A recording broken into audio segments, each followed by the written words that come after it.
Today, let's talk about evidence that exists in Egypt related to Joseph of Egypt. Now, the mainstream archaeology has maintained for a long time that there's no evidence in Egypt supporting the Bible stories, but that's not correct. There has been evidence found that may relate to Joseph of Egypt. There are four main theories who Joseph of Egypt was and where he fits in the Egyptian history, and we're going to share some of those today. Okay, so let's look at the evidence that exists related to Joseph of Egypt. There are four main theories for who Joseph of Egypt was and where he fits in Egyptian history. The first theory is the Imhotep theory, the idea that Joseph of Egypt was Imhotep. Imhotep was a famous Egyptian architect. He was a counselor to the pharaoh Djoser.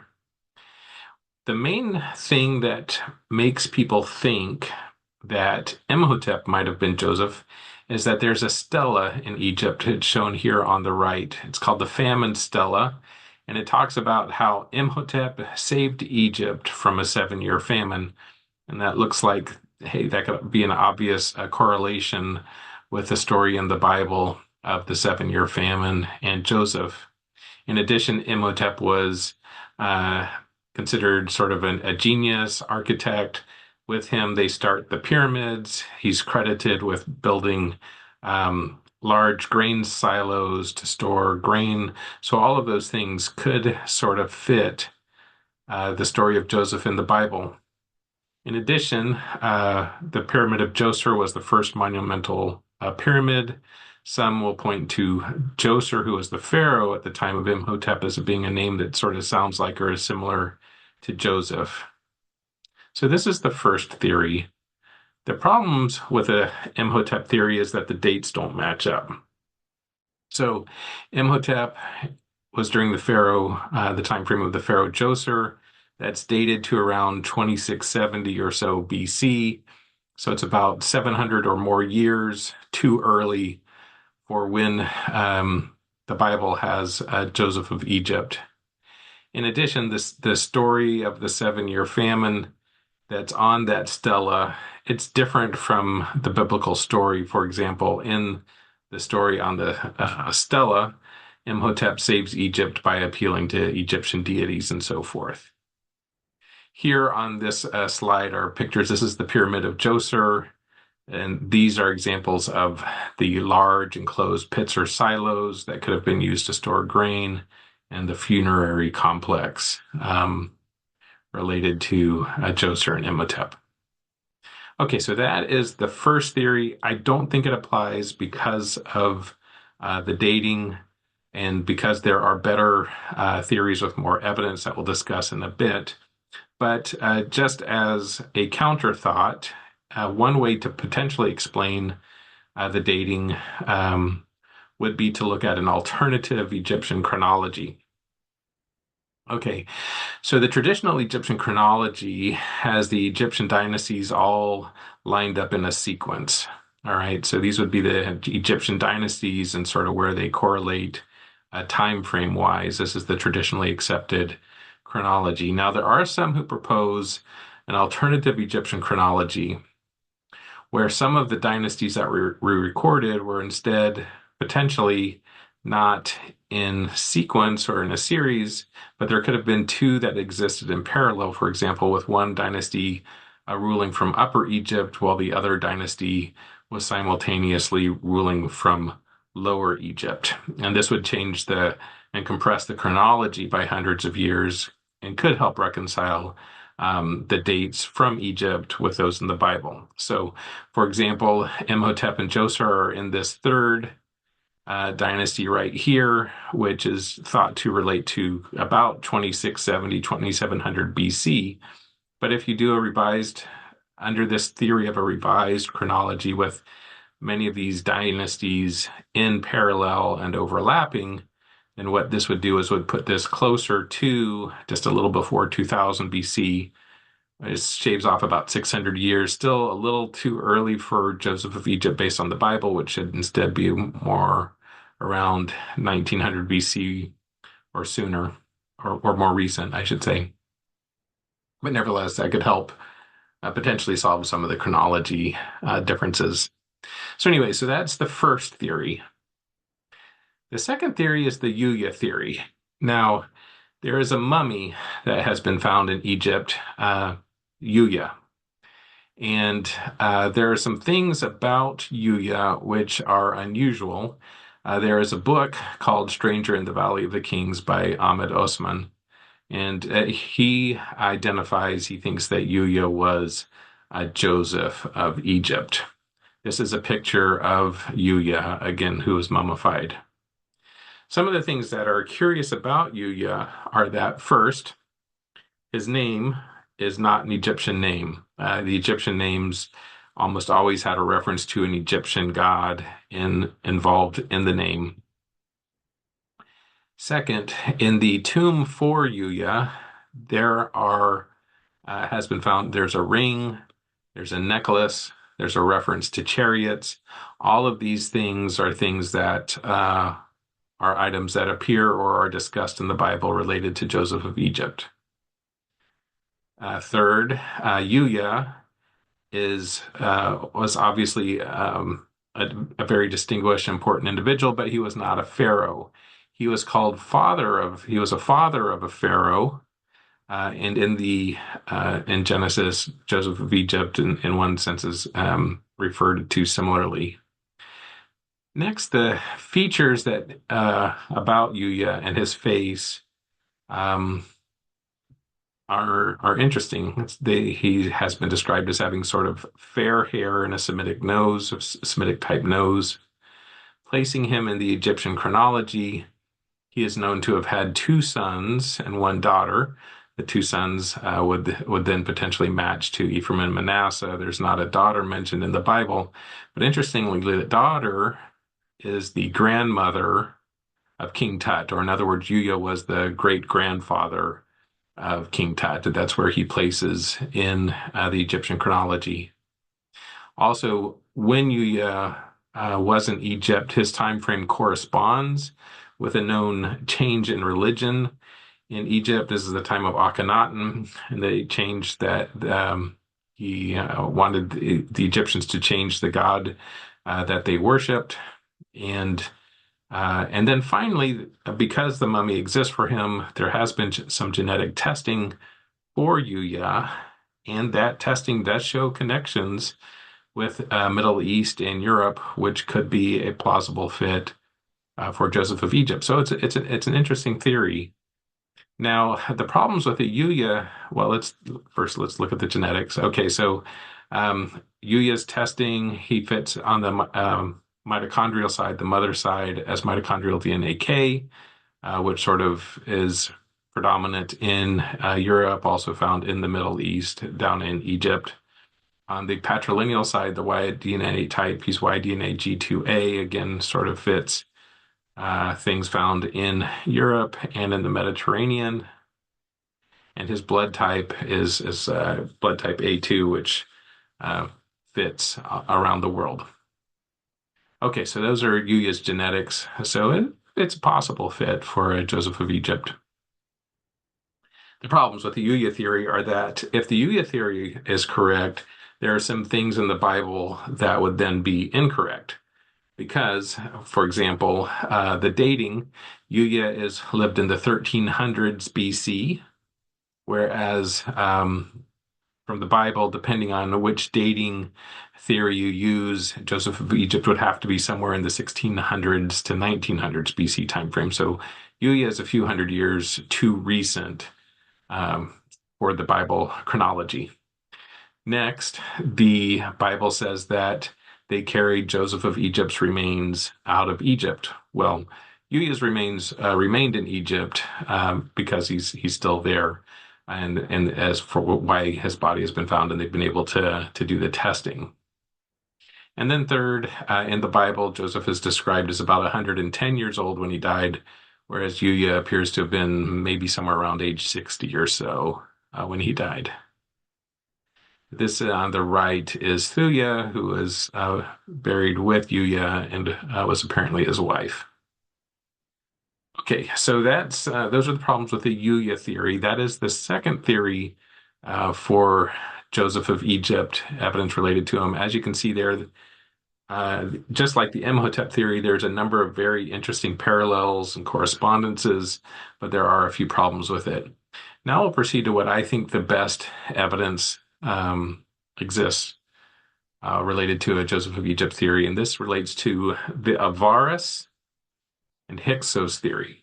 Okay, so in Egypt, this is the Nile River that flows north and out to the Mediterranean Sea.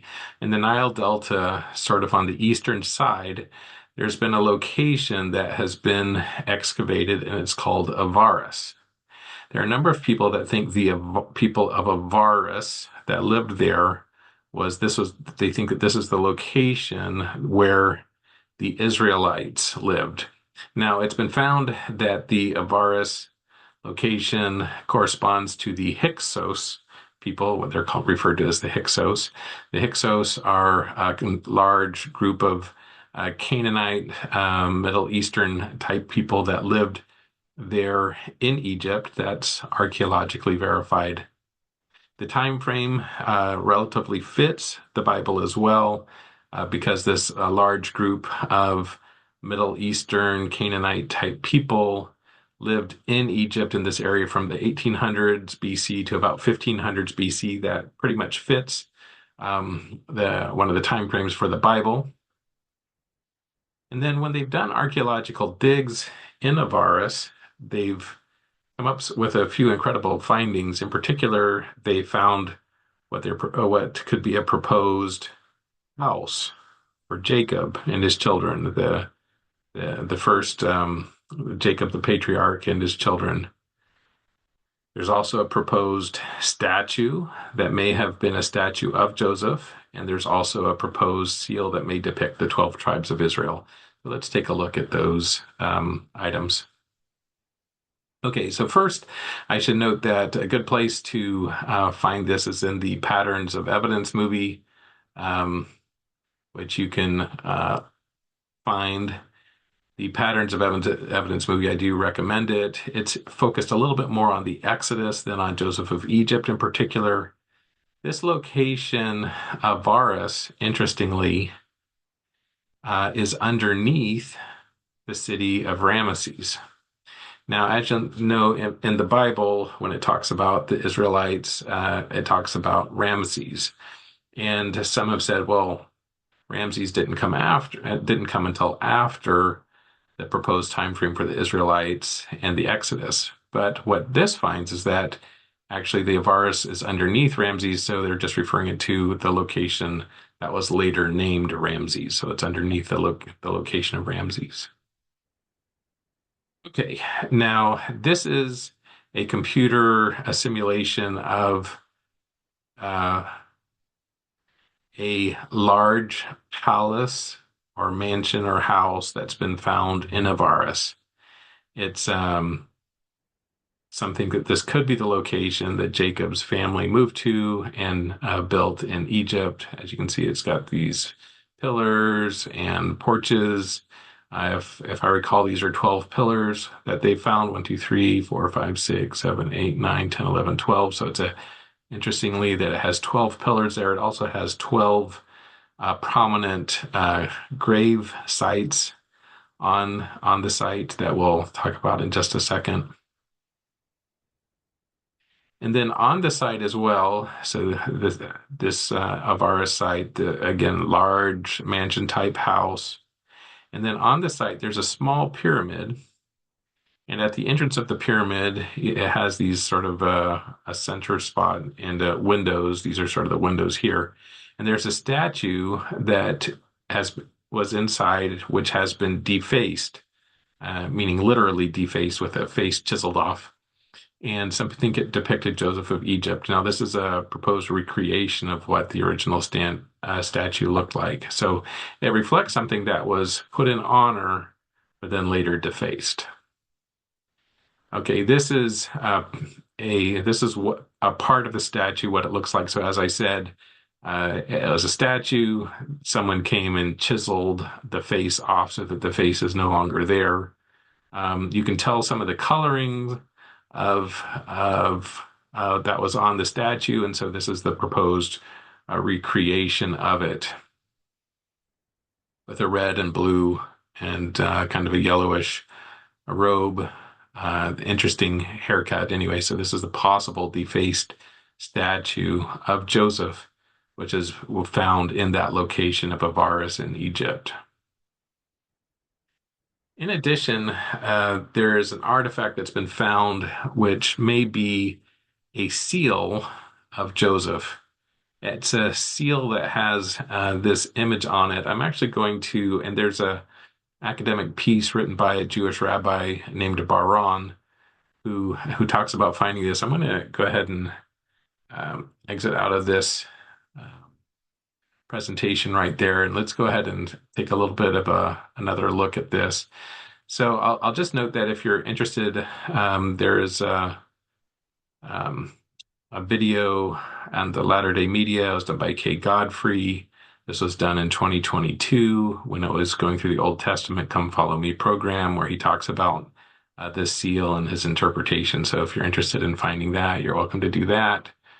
A cylinder, it's a cylinder seal. This is what a cylinder seal looks like. So what they would do is they'd have sort of a cylinder with the images around it, which then they could kind of roll out to make the image. So when we're looking at the image, it's the image that's made by engravings that were in a clay cylindrical seal. Okay. Okay, so then his name was Michael Baron. This is in 2017. And his proposal that this could be the seal of Joseph. And you can obtain this if you Google the name there, you can find the paper. And this is the image that the seal creates. And what he does is he goes through and he identifies that the images on the seal may relate to the tribes of Israel. Anyway, it's a very good article. Let me just scroll through it briefly. So he talks about this is material that came before him, but so this is the reconstruction of the palace that I was talking about with the pillars and so forth, and and this cylindrical seal was found in that location. So here he's talking about the palace that could relate to Joseph. It's in Avaris. It's got the 12 pillars. The architectural style doesn't really fit traditional Egyptian style. It's fits more of something that you would find up in the Middle East towards Syria. And then on the site, there are 12 prominent burials, and he calls them Semitic type burials of men of seniority. And then this is that little pyramid where that may have been the statue of Joseph there. Okay, and then he talks about the statue that we were just talking about, that may be of Joseph. And then he goes into the seal and his interpretation of the seal, of how it may relate to the tribes of Israel. And we'll go through that. Uh, we'll go through that through the presentation, but I do want to also, so anyway, his various interpretations of the images on the seal and how they may relate to the tribes. And this is from another Jewish website, and you'll note he points out that on the seal, several of the tribes actually use the same symbol which is on the seal: Asher, Reuben, Judah, Naphtali, Zebulun, Simeon, Dan, that these are still used as symbols for the tribe. But let's go ahead back to the slides. Okay, so this is the potential seal of Joseph and how it may relate to the 12 tribes. And then I'll end with some of the scriptures that help explain the symbolism. So the first one is that there's a bull with his head down, with his horns out. It looks like he may be pushing something. The proposal is this relates to Joseph as this image of or symbolism of Joseph, because in Deuteronomy, when Jacob talks of Joseph, he says, Joseph, his glory is like a bull with his horns. He shall push the people together to the ends of the earth. So this is proposed to be a symbol of Joseph, the tribe of Joseph. This one is an image of water, which is proposed to be like Reuben, or to be an illustration or symbol for Reuben, because in Genesis 49, he said, Reuben, thou art my firstborn, unstable as water. So this would be a symbol of Joseph, starting from the top right as the first symbol, as the patriarch, the first, and then Reuben second behind him, uh, portrayed as water. Then you have third, which is Levi with a bird of prey. And then fourth is Judah. Judah represented, this would be a symbol, this lion symbol, with it sort of either a paw or potentially a scepter out. Because in Genesis 49, it says, Judah, thy hand shall be in the neck of thine enemies. Judah is a lion's whelp. Couched as a lion, the scepter shall not depart from Judah. So this could be a representation of Judah. Again, this cylindrical seal is an authenticated Egyptian find. It's accepted as an authentic Egyptian find. Unfortunately, they generally interpret it as not relating to the tribes of Israel. But when you look at the images and you go through the 12 tribes, it really does fit very well. Fourth one would be Zebulun, represented by a ship, because in Genesis 49, the prophecy related to Zebulun and the tribe of Zebulun is that they'll dwell on the seas and be a haven of ships. So that would be a representation for Zebulun. Dan is represented as a serpent. So in Genesis 49:17, it's described as Dan shall be a serpent. By the way, and an adder in the path. So you can see that the correspondences are very strong. Again, as the one Jewish man pointed out, the lion is still used as the symbol for the tribe of Judah. Serpent is still used as the symbol for the tribe of Dan, and so forth. Okay, now this one is a little more confusing. The proposal is that this is Benjamin between the hills. Now, the prophecy related to Benjamin is that Benjamin in Deuteronomy 33:12 says, Benjamin shall dwell in safety, he shall dwell between his shoulders, and that the tribe of Benjamin, Joshua 18, their lot ended up being between the children of Judah and the children of Joseph. Here, what you look like is you have two hills and a person stepping over it. It could relate to Joseph and the breadth of his possession, or it could relate to Benjamin. Let me just escape out of this and show you. Again, this was from the Bar-On paper. And he just also notes, like with Shechem, you'll see that on the image, the picture of it looks actually very close to what the gateway could look like of one of those ancient cities. Okay, this part. Okay, so the prime area of the inheritance of Israel had the two mountains on each side, Mount Ebal and Mount Gerizim. And actually, there's archaeological finds right here. And so these two hills and the space in between may be what's represented here, or maybe not. But let's go ahead and back. Okay. Okay, so Benjamin, and then, as I said, Simeon with the gated wall of Shechem, Levi with a bird of prey. Gad means luck, and this could be a symbol of luck or fertility. Issachar with the mushrooms and the bounty of the sea. Naphtali with the antelope. Again, the antelope is the symbol for Naphtali, and that kind of fits there. So you can kind of see how it does look like an antelope. So this is Naphtali, like a deer or antelope, and you can kind of see how it does look like that, the head of it. Okay.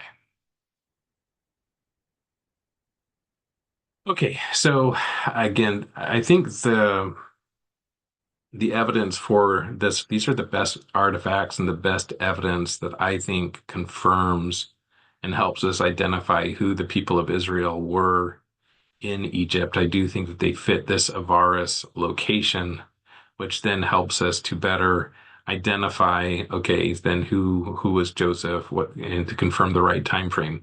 Now there are a few questions about it. So one is that the Egyptian texts claim that the Hyksos, who could have been these Israelites, were destroyed in the 1500s BC. So that doesn't match the biblical account of the Exodus where they survived. This could be explained just as a matter of the Egyptians sort of giving a rose-tinted, a different account of what really happened to try to make themselves look better. And also, they say that the Hyksos were destroyed in the 1500s BC, whereas the Bible chronologies generally would place the Exodus at the earliest around the mid 1400s BC, or perhaps as late as the 1200s BC, depending on the scriptural interpretation. Mainstream archaeologists don't accept the Hyksos as the house of Israel. But I'll note that in the depiction of the Hyksos, there are depictions that exist in Egypt. For example, in this tomb dated to around 1900 BC, which would have been around the time that the Israelites arrived in Egypt. There's a depiction of what looks like Israelites, or I should say, Middle Eastern type, Canaanite type people arriving for presentation. And you see that the depiction of them has them with more of a yellowish skin and a different types of clothing, which could fit a depiction of the Israelites at that time frame. You can see them with the beards and everything, which was different than how the Egyptians presented themselves. Okay, now there is a modification made by an individual named Douglas Petrovich. Douglas Petrovich has a PhD. He studies a lot of Egyptian history, early religion. He's a Christian apologist and has written some books and information related to the Old Testament type stuff in Egypt. And he has a slightly modified theory. In his modified theory, he indicates that the Hyksos were part Israelites and part other Near Eastern people, Canaanite type people, which came down and lived with the Israelites in Avaris. And he proposes specific dates for the correspondence with the Old Testament. He proposed that Joseph of Egypt lived 1915 BC to 1805 BC, that he would have he places Joseph as an individual named Sobekemhat, who was the vizier to the Pharaoh Senusret. And so then the dates would place the dream, the Pharaoh's dream in Genesis at 1885 BC, with a 7-year famine beginning in 1878 BC. And then the Jacob and the family moving to Egypt in 1876 BC, and then which would place the Exodus at 1446 BC. This is a bust of the Pharaoh Senusret II, who would have been the Pharaoh who had the dream under this theory. Okay, so he does associate, this would then fit the Avaris theory.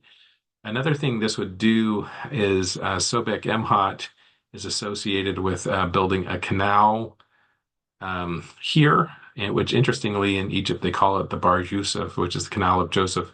The name the Canal of Joseph came later, so it doesn't necessarily mean it was Joseph. But what it was is he had a canal built to help manage the Nile flooding. And so you had the Nile, which flows down into Egypt in a rainy season that could get very heavy. And so what Sobekemhat did, who could have been under this theory Joseph of Egypt, is they dug a canal, which is this sort of line, and there was a lower level location. And so what they did was they dug this canal so that in times of rainy season, when the water is too high coming down, to avoid it coming down and flooding Egypt, this canal acts like a relief valve where some of this water gets flowed down into this depressed area, which then fills up like a lake, and they ended up turning this whole area into increased farmland. So by doing this, they help relieve the threat of flood. They increase the farmable land. And then also in dry seasons, some of that water could then you make the canal such that some of that water could come back and help maintain Nile flow and if there's an extended dry period as well. Okay, so this is attributed to Sobekemhat, which is in the Senusret II's time frame, which would, under this theory, fit as being a project led by Joseph of Egypt. Let's go ahead and, before we take a look at these artifacts, show you a little bit. So here's Douglas Petrovich, as indicated. So he has a PhD in the Syro-Palestinian archaeology, focuses on Egyptian language, Near Eastern religions, and so forth. There's a picture of him. He sort of teaches at a Bible college. For Sobekemhat, if you Google him, there's a stela which shows an Egyptian image of him. This is who he's proposing as Joseph of Egypt. He's